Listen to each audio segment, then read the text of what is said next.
जी हाँ, आज बात करेंगे जितनी भी आप फॉरेन जॉब्स की, आउट ऑफ इंडिया जॉब्स की। अगर आप इंडियन सिटीजन है तो आउट ऑफ इंडिया जा रहे हो, किसी भी और कंट्री के सिटीजन हो तो दूसरी कंट्री में जा रहे हो।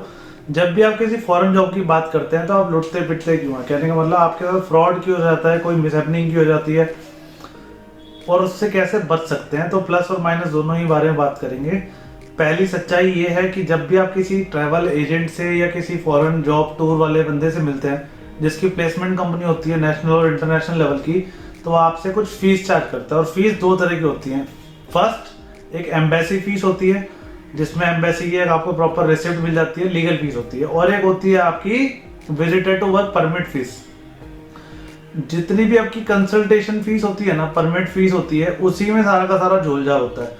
फीस अगर 2 लाख है तो आपसे 10 लाख की और 20 लाख की भी डिमांड की जा सकती है। तो उसका बचने का एक सिंपलेस्ट वे क्या है?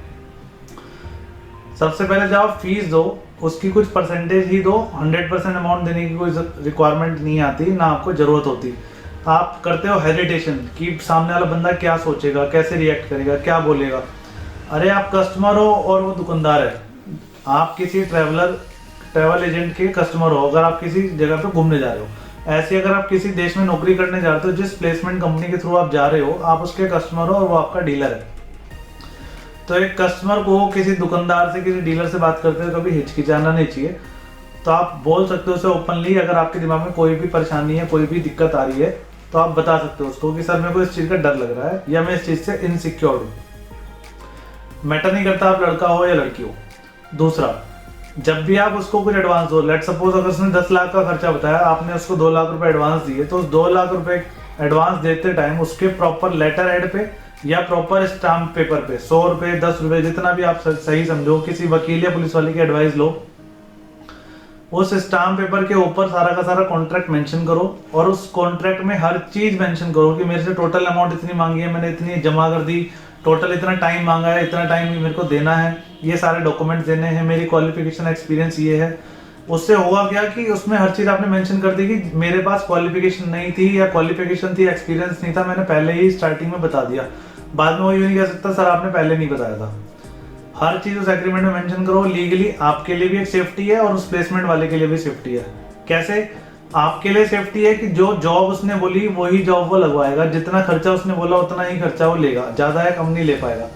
उसके लिए सेफ्टी क्या है कि अगर आपने पूरी जॉब लेने के बाद उस कंट्री में, उस जगह पर, उस कंपनी में प्लेस होने के बाद अगर आपने उसकी बाकी रिमेनिंग अमाउंट ना दी, तो वो आपको उसी कॉन्ट्रैक्ट के बेसिस पे रिमेनिंग अमाउंट को क्लेम कर सकता है। बात समझ में आती है? दूसरा थंब रूल, कभी भी किसी एजेंट को या प्लेसमेंट को या उसके डायरेक्टर को कभी भी बिना मिले पेमेंट की एनईएफटी मत करो। लेट सपोज आप वो कर्नाटका के और प्लेसमेंट एजेंसी है अहमदाबाद गुजरात की, तो आप कर्नाटका से गुजरात जाने में थोड़ा आलकस कर रहे हो, ऐसा कभी भी मत करो। अगर आप अपनी जॉब के लिए अपनी कंट्री को छोड़ के किसी और कंट्री में जाने के लिए तैयार हो तो थोड़ी सी मेहनत यहाँ पर भी करो। अपने सिटी को छोड़ के दूसरी सिटी में अगर मिलने जाना पड़े तो जाना चाहिए मेरे हिसाब से।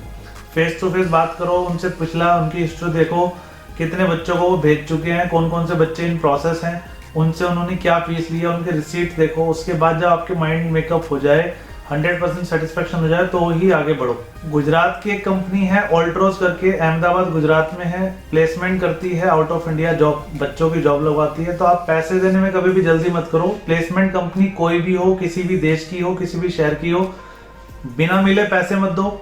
ऑनलाइन एनईएफटी करने की जल्दी मत करो। सामने वाला क्या सोचेगा, कैसे रिएक्ट करेगा, इस चीज के पछड़िया मत पड़ो। आपके दिमाग में जो डाउट है, जो क्वेश्चन है, वो जैसे ही आए आप सामने वाले से पूछ लो। पूरी हर चीज दिमागी सेटिस्फेक्शन पक्का करके पेमेंट दो, उनके लेटर हेड पे दो। जिस दिन पेमेंट दो एडवांस, उसका प्रॉपर कॉन्ट्रैक्ट करो, उसके बाद पेमेंट करो।